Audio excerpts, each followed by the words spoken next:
One of the things I've been pondering lately is the mystery of God's providence and the call to not be afraid. We know, of course, that every one of us has our trials or difficulties and even experiences tragedy at different times in our lives. And yet, throughout Scripture, we have this constant call to not be afraid. This promise from God that He's going to take care of us.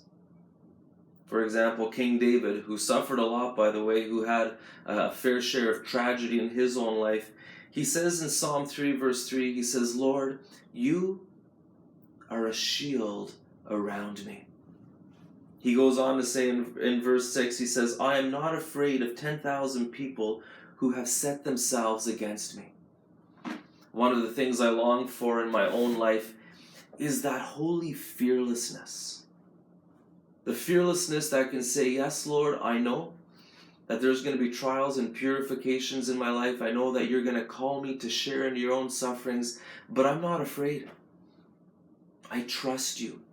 I trust in your providence in my life. I believe that you work all things for good in my life, so I abandon myself to you with fearlessness.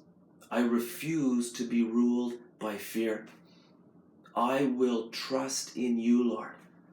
Completely abandoned to you, Lord, come, help me to never be afraid."